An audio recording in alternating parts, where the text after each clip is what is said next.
नमस्कार दोस्तों, स्वागत है आपका हमारे चैनल पर। आज हम आपको एक बहुत ही प्रेरणादायक और ज्ञानवर्धक कहानी सुनाने जा रहे हैं जो महात्मा बुद्ध से संबंधित है। भगवान बुद्ध, जिन्होंने मानवता और धर्म का सजीव रूप प्रस्तुत किया, ने अपने जीवन के माध्यम से हमें गहरे आध्यात्मिक और नैतिक संदेश दिए। इस कहानी में हम जानेंगे कि कैसे बुद्ध ने देवत्व को परिभाषित किया और मनुष्यता की महत्ता को सर्वोपरि माना। आइए इस अद्भुत यात्रा पर चलें और बुद्ध की मानवता और सहृदयता से प्रेरित हों। तो चलिए शुरू करते हैं आज की कहानी। कल्याण मित्र कहानी महात्मा बुद्ध से संबंधित। भगवान बुद्ध देव और मनुष्यों के शास्ता थे, परंतु सबसे पहले वह मनुष्य थे। मनुष्य बढ़कर देवता बनता है, यह प्राचीन मान्यता थी। आज भी हम मनुष्यत्व के ऊपर देवत्व की बात करते हैं, परंतु बुद्ध ने इस क्रम को पलट दिया। उन्होंने कहा, यह जो मनुष्यता है वही देवताओं का सुक्ति प्राप्त करना कहलाती है।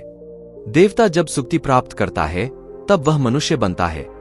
देवताओं में विलास है, राग, द्वेष, ईर्ष्या और मोह भी वहां है। निर्वाण की साधना वहां नहीं हो सकती। इसके लिए देवताओं को मनुष्य बनना पड़ता है।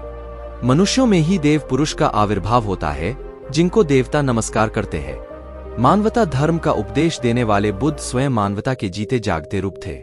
यहाँ उनके जीवन से संबंधित कुछ प्रसंग दिए जाते हैं, जिनसे उनके व्यक्तित्व में बैठी हुई गहरी मानवता का दर्शन होता है। भगवान का परिनिर्वाण होने वाला है। रात का पिछला पहर है। भिक्षु उनकी शिया को घेरे बैठे हैं। बुद्ध उन्हें उपदेश दे रहे हैं। कह रहे हैं, भिक्षुओं, बुद्ध धर्म और संघ के विषय में कुछ शंका हो तो पूछ लो। पीछे मलाल मत करना कि भगवान हमारे सामने थे, पर हम उनसे कुछ पूछ न सके। कोई शिष्य नहीं बोलता। भगवान 3 बार कहते हैं, पर कोई भिक्षु कुछ पूछने को नहीं उठता। भगवान को शंका होती है कि कहीं वे उनके गौरव का विचार करके पूछने में संकोच तो नहीं कर रहे। इसलिए वह कहते हैं, शायद भिक्षुओं, तुम मेरे गौरव के कारण नहीं पूछ रहे। जैसे मित्र मित्र से पूछता है, वैसे तुम मुझसे पूछो। बुद्ध अपने शिष्यों की समान भूमिका पर आ जाते हैं। उनकी यह विनम्रता मनुष्य धर्म की आधारभूमि है। बुद्ध ने अपने को भिक्षुओं का कल्याण मित्र कहा है, जो उनकी मानवीय सहृदयता और विनम्रता को सूचित करता है। एक दूसरा दृश्य भी उसी समय का है। चंद करमारपुत्र के यहाँ बुद्ध ने अंतिम भोजन किया था। उसके बाद ही उन्हें खून गिरने की कड़ी बीमारी हो गई थी, जो उनके शरीरांत का कारण बनी। बुद्ध को उसके हृदय का बड़ा ध्यान था।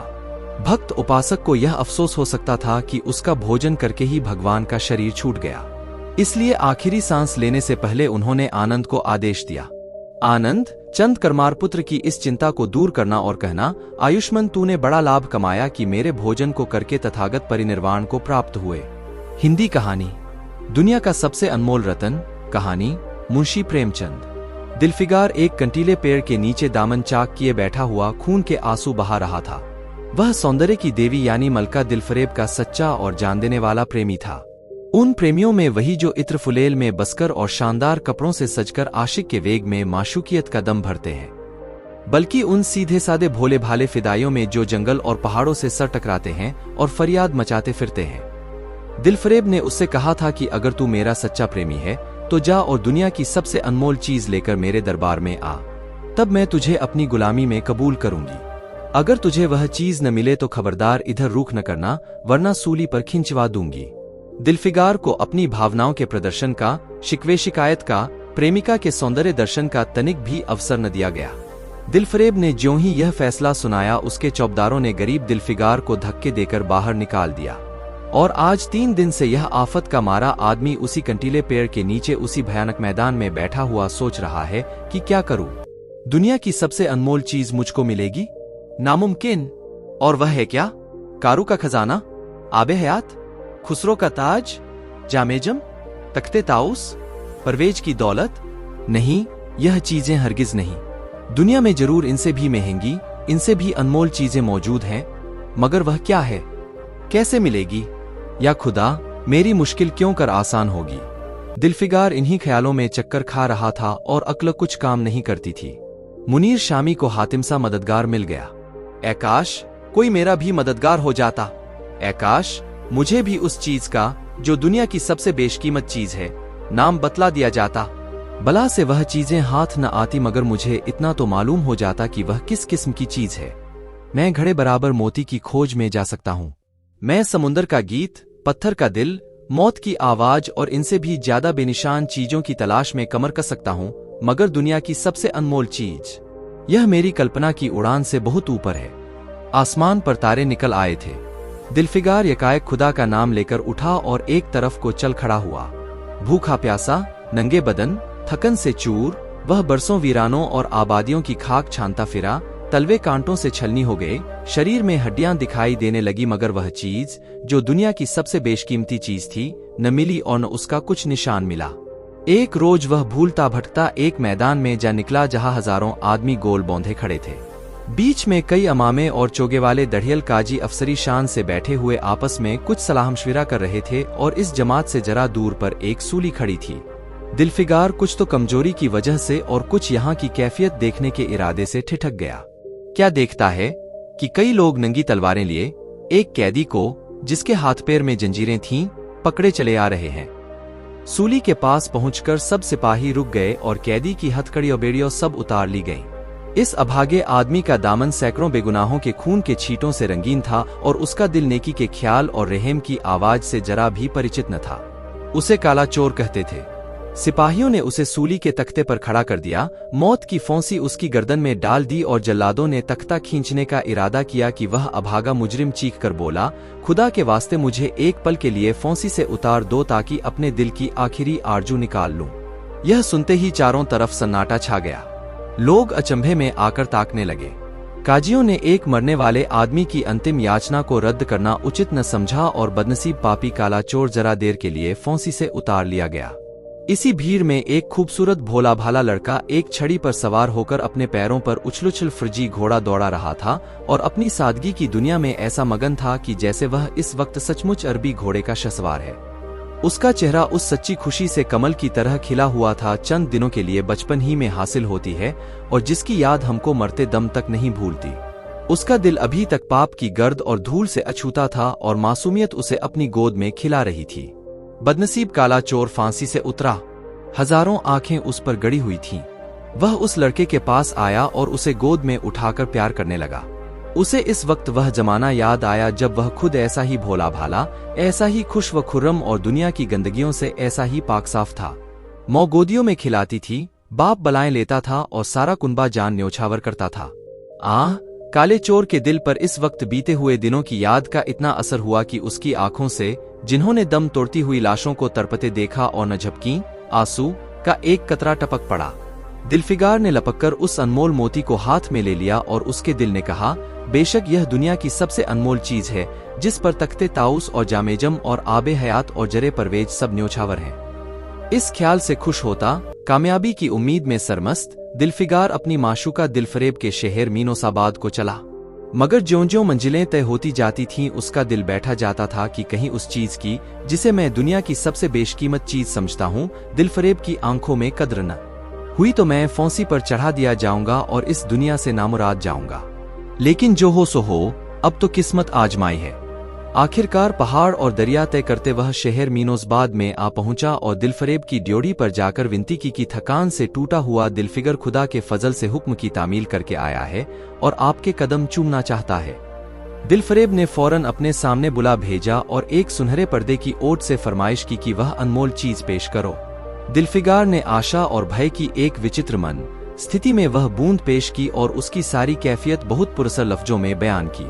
दिलफरेब ने पूरी कहानी बहुत गौर से सुनी, और वह भेंट हाथ में लेकर जरा देर तक गौर करने के बाद बोली, दिलफिगार, बेशक तूने दुनिया की एक बेशकीमत चीज ढूंढ निकाली, तेरी हिम्मत और तेरी सूझबूझ की दाद देती हूँ, मगर यह दुनिया की सबसे बेशकीमती चीज नहीं, इसलिए तू यहाँ से जा और फिर कोशिश कर, शायद अब कि तेरे हाथ वह मोती लगे और तेरी किस्मत में मेरी गुलामी लिखी हो। जैसा कि मैंने पहले ही बतला दिया था, मैं तुझे फांसी पर चढ़वा सकती हूँ, मगर मैं तेरी जौंबख्शी करती हूँ इसलिए कि तुझमें वह गुण मौजूद हैं जो मैं अपने प्रेमी में देखना चाहती हूँ, और मुझे यकीन है कि तू जरूर कभी न कभी कामयाब होगा। नाकाम और नामुराद दिलफिगार इस माशुकाना इनायत से जरा दिलेर होकर बोलाए, दिल की रानी, बड़ी मुद्दत के बाद तेरी ड्योढ़ी पर सजदा करना नसीब होता है। फिर खुदा जाने ऐसे दिन कब आएंगे। क्या तू अपने जान देने वाले आशिक के बुरे हाल पर तरस न खाएगी, और क्या तू अपने रूप की एक झलक दिखाकर इस जलते हुए दिलफिगार को आने वाली सख्तियों को झेलने की ताकत न देगी।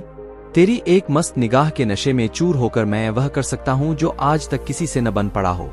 दिलफरेब आशिक की यह चाव भरी बातें सुनकर गुस्सा हो गई और हुक्म दिया कि इस दीवाने को खड़े खड़े दरबार से निकाल दो। चौबदार ने फौरन गरीब दिलफिगार को धक्का देकर यार के कूचे से बाहर निकाल दिया। कुछ देर तक तो दिलफिगार अपनी निष्ठुर प्रेमिका की इस कठोरता पर आंसू बहाता रहा और फिर वह सोचने लगा कि अब कहाँ जाओ। मुद्दतों रास्ते नापने और जंगलों में भटकने के बाद आंसू की यह बूंद मिली थी। अब ऐसी कौन सी चीज है जिसकी कीमत इस आबदार मोती से ज्यादा हो। हजरते खिज्र, तुमने सिकंदर को आबे हयात के कुएं का रास्ता दिखाया था, क्या मेरी बौह न पकड़ोगे? सिकंदर सारी दुनिया का मालिक था, मैं तो एक बेघरबार मुसाफिर हूँ। तुमने कितनी ही डूबती किश्तियों किनारे लगाए हैं, मुझ गरीब का बेड़ा भी पार करो। ए आली मुकाम जिब्रील, कुछ तुम ही इस नीमजान दुखी आशिक पर तरस खाओ। तुम खुदा के एक खास दरबारी हो, क्या मेरी मुश्किल आसान न करोगे? गरज यह है कि दिलफिगार ने बहुत फरियाद मचाई मगर उसका हाथ पकड़ने के लिए कोई सामने न आया। आखिर निराश होकर वह पागलों की तरह दोबारा एक तरफ को चल खड़ा हुआ। दिलफिगार ने पूरब से पश्चिम तक और उत्तर से दक्षिण तक कितने ही जंगलों और वीरानों की खाक छानी, कभी बर्फिस्तानी चोटियों पर सोया, कभी डरावनी घाटियों में भटकता फिरा मगर जिस चीज की धुन थी वह न मिली, यहाँ तक कि उसका शरीर हड्डियों का एक भौंचा रह गया। एक रोज वह शाम के वक्त किसी नदी के किनारे खस्ताहाल पड़ा हुआ था। बेखुदी के नशे से चौंका तो क्या देखता है कि चंदन की एक चिता बनी हुई है और उस पर एक युवती सुहाग के जोड़े पहने 16 सिंगार किए बैठी है। उसकी जौंद पर उसक प्यारे पति का सर है। हजारों आदमी गोल बांधे खड़े हैं और फूलों की बरखा कर रहे हैं। यकायक चिता में से खुद ब खुद एक लपट उठी। सती का चेहरा उस वक्त एक पवित्र भाव से आलोकित हो रहा था। चिता की पवित्र लपटें उसके गले से लिपट गईं और दम के दम में वह फूल सा शरीर राख कर ढेर हो गया। प्रेमिका ने अपने को प्रेमी पर न्योछावर कर दिया और दो प्रेमियों के सच्चे, पवित्र, अमर प्रेम की अंतिम लीला आंख से ओझल हो गई। जब सब लोग अपने घरों को लौटे तो दिलफिगार चुपके से उठा और अपने चाकदामन कुर्ते में यह राख का ढेर समेट लिया और इस मुट्ठी भर राख को दुनिया की सबसे अनमोल चीज समझता हुआ सफलता के नशे में चूर यार के कूचे की तरफ चला। अब की ज्यों-ज्यों वह मंजिल के करीब आता था, उसकी हिम्मत बढ़ती जाती थी। कोई उसके दिल में बैठा हुआ कह रहा था अब की तेरी जीत है, और इस ख्याल ने उसके दिल को जो जो सपने दिखाए उनकी चर्चा व्यर्थ है। आखिरकार वह शहर मीनोसबाद में दाखिल हुआ और दिलफरेब की ऊंची ड्योढ़ी पर जाकर खबर दी कि दिलफिगार सुरखरू होकर लौटा है और हुजूर के सामने आना चाहता है। दिलफरेब ने जांबाज आशिक को फौरन दरबार में बुलाया और उस चीज के लिए जो दुनिया की सबसे बेशकीमती चीज थी, हाथ फैला दिया। दिलफिगार ने हिम्मत करके उसकी चांदी जैसे कलाई को चूम लिया और मुट्ठी भर राख को उसकी हथेली में रखकर सारी कैफियत दिल को पिघला देने वाले लफ्जों में कह सुनाई और अपनी सुंदर प्रेमिका के होठों से अपनी किस्मत का मुबारक फैसला सुनने के लिए इंतजार करने लगा। दिलफरेब ने उस मुट्ठी भर राख को आंखों से लगा लिया और कुछ देर तक विचारों के सागर में डूबे रहने के बाद बोली, यह जान निछावर करने वाले आशिक दिलफिगार, बेशक यह राख जो तू लाया है, जिसमें लोहे को सोना कर देने की सिफत है, दुनिया की बहुत बेशकीमत चीज है और मैं सच्चे दिल से तेरी एहसानमंद हूं कि तूने ऐसी अनमोल भेंट दी। मगर दुनिया में इससे भी ज्यादा अनमोल चीज है, जा उसे तलाश कर और तब मेरे पास आ। मैं तहे दिल से दुआ करती हूं कि खुदा तुझे कामयाब करे। यह कहकर वह सुनहरे पर्दे से बाहर आई और माशुकाना अदा से अपने रूप का जलवा दिखाकर फिर नजरों से ओझल हो गई। अभी दिलफिगार के होशहवास ठिकाने पर न आने पाए थे कि चौबदार ने मुलायमियत से उसका हाथ पकड़कर यार के कूचे से उसको निकाल दिया और फिर तीसरी बार वह प्रेम का पुजारी निराशा के अथाह समुंदर में गोता खाने लगा। दिलफिगार का हियाब छूट गया। उसे यकीन हो गया कि मैं दुनिया में उसी तरह नाशाद और नामुराद मर जाने के लिए पैदा किया गया था और अब इसके सिवा और कोई चारा नहीं कि किसी पहाड़ पर चढ़कर नीचे कूद पड़ूं ताकि माशूक के जुल्मों की फरियाद करने के लिए एक हड्डी भी बाकी न रहे। वह दीवाने की तरह उठा और गिरता पड़ता एक गगनचुंबी पहाड़ की चोटी पर जा पहुंचा। किसी और समय वह ऐसे ऊंचे पहाड़ पर चढ़ने का साहस न कर सकता था, मगर इस वक्त जान देने के जोश में उसे वह पहाड़ एक मामूली टेकरी से ज्यादा ऊंचा न नजर आया।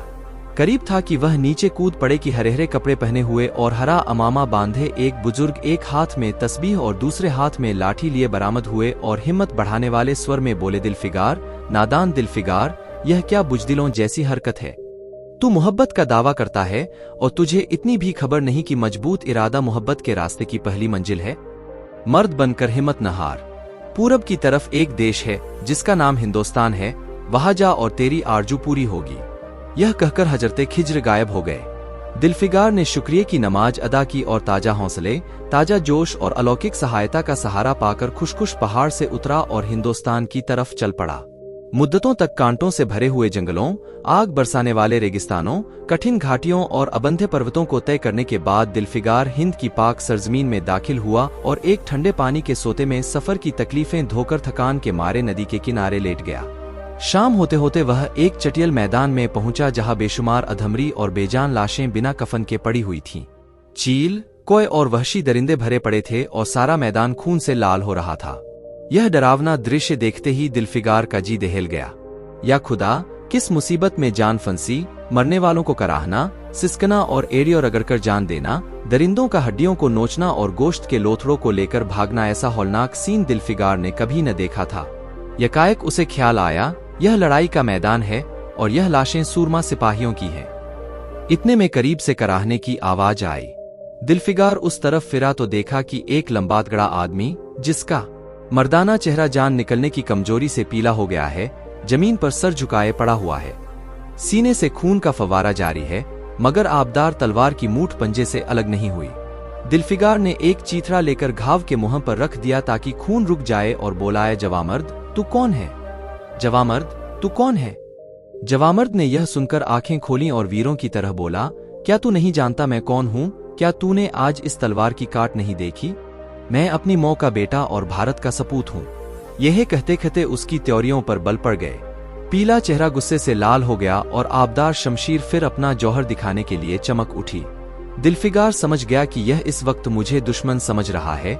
नरमी से बोला, ए जवामर्द, मैं तेरा दुश्मन नहीं हूं। अपने वतन से निकला हुआ एक गरीब मुसाफिर हूं। इधर भूलता भटकता आ निकला। बराए मेहरबानी मुझसे यहाँ की कुल कैफियत बयान कर। यह सुनते ही घायल सिपाही बहुत मीठे स्वर में बोला, अगर तू मुसाफिर है तो आ और मेरे खून से तरपहलू में बैठ जा, क्योंकि यही 2 अंगुल जमीन है जो मेरे पास बाकी रह गई है और जो सिवाय मौत के कोई नहीं छीन सकता। अफसोस है कि तू यहाँ ऐसे वक्त में आया जब तेरा आतिथ्य सत्कार करने के योग्य नहीं। हमारे बाप दादा का देश आज हमारे हाथ से निकल गया और इस वक्त हम बेवतन हैं। मगर पहलू बदलकर हमने हमलावर दुश्मन को बता दिया, जो लाशें तू देख रहा है यह उन लोगों की हैं जो इस तलवार के घाट उतरे हैं। मुस्कराकर और गो कि मैं बेवतन हूं, मगर गनीमत है कि दुश्मन की जमीन पर नहीं मर रहा हूं। सीने के घाव से चीथड़ा निकालकर क्या तूने यह मरहम रख दिया? खून निकलने दे, इसे रोकने से क्या फायदा? क्या मैं अपने ही देश में गुलामी करने के लिए जिंदा रहूं? नहीं, ऐसी जिंदगी से मर जाना अच्छा, इससे अच्छी मौत मुमकिन नहीं। जवामर्द की आवाज मध्यम हो गई, अंग ढीले पड़ गए, खून इतना ज्यादा बहा कि खुद ब खुद बंद हो गया। रह रहकर एकाध बूंद टपक पड़ता था। आखिरकार सारा शरीर बेदम हो गया, दिल की हरकत बंद हो गई और आंखें मुंद गईं। दिलफिगार ने समझा अब काम तमाम हो गया कि मरने वाले ने धीमे से कहा, भारत माता की जय, और उनके सीने से खून का आखिरी कतरा निकल पड़ा। एक सच्चे देशप्रेमी और देशभक्त ने देशभक्ति का हक अदा कर दिया। दिलफिगार पर इस दृश्य का बहुत गहरा असर पड़ा और उसके दिल ने कहा, बेशक दुनिया में खून के इस कतरे से ज्यादा अनमोल चीज कोई नहीं हो सकती। उसने फौरन खून की बूंद को, जिसके आगे यमन का लाल हेज भी है, हाथ में ले लिया और इस दिलेर राजपूत की बहादुरी पर हैरत करता हुआ अपने वतन की तरफ रवाना हुआ और सख्तियां झेलता हुआ आखिरकार बहुत दिनों के बाद रूप की रानी मलका दिलफरेब की ड्योढ़ी पर जा पहुंचा और पैगाम दिया कि दिलफिगार सुरखरू और कामयाब होकर लौटा है और दरबार में हाजिर होना चाहता है। दिलफरेब ने उसे फौरन हाजिर होने का हुक्म दिया। खुद हस्बे मालूम सुनहरे पर्दे की ओंठ में बैठी और बोली, दिलफिगार, अब की तू बहुत दिनों के बाद वापस आया है। ला, दुनिया की सबसे बेशकीमत चीज कहाँ है? दिलफिगार ने मेहदीरची हथेलियों को चूमते हुए खून का कतरा उस पर रख दिया और उसकी पूरी कैफियत पुरजोश लहजे में कह सुनाई। वह खामोश भी न होने पाया था कि यकाएक यह सुनहरा पर्दा हट गया और दिलफिगार के सामने हुस्न का एक दरबार सजा हुआ नजर आया, जिसकी एक एक नाजनीन जुलेखा से बढ़कर थी। दिलफरेब बड़ी शान के साथ सुनहरी मसंद पर सुशोभित हो रही थी। दिलफिगार हुस्न का यह तिलिस्म देखकर अचंभे में पड़ गया और चित्रलिखित सा खड़ा रहा कि दिलफरेब मसंद से उठी और कई कदम आगे बढ़कर उससे लिपट गई। गाने वालियों ने खुशी के गाने शुरू किए, दरबारियों ने दिलफिगार को नजरें भेंट की और चौंदसूरज को बड़ी इज्जत के साथ मसंद पर बैठा दिया। जब वह लुभावना गीत बंद हुआ तो दिलफरेब खड़ी हो गई और हाथ जोड़कर दिलफिगार से बोली, ऐ जौनिसार आशिक दिलफिगार, मेरी दुआ बराईं और खुदा ने मेरी सुन ली और तुझे कामयाब व सुरखरू किया। आज से तू मेरा मालिक है और मैं तेरी लौंडी। यह कहकर उसने एक रत्नजटित मंजूषा मंगाई और उसमें से एक तख्ती निकाली जिस पर सुनहरे अक्षरों से लिखा हुआ था, खून का वह आखिरी कतरा जो वतन की हिफाजत में गिरे दुनिया की सबसे अनमोल चीज है। दोस्तों, आज हमने महात्मा बुद्ध की जीवन की इस प्रेरणादायक कहानी को सुना, जिसमें उनकी मानवता, सहृदयता और विनम्रता का सुंदर चित्रण है। बुद्ध ने हमेशा अपने शिष्यों को अपना मित्र माना और उन्हें मनुष्यता का महत्व समझाया। अगर आपको यह कहानी पसंद आई हो तो कृपया लाइक और शेयर जरूर करें। और हाँ, हमारे चैनल को सब्सक्राइब करना न भूलें ताकि आप हमारे अन्य प्रेरणादायक और ज्ञानवर्धक कहानियों का आनंद ले सकें। धन्यवाद और हमारे अगले वीडियो में फिर मिलते हैं।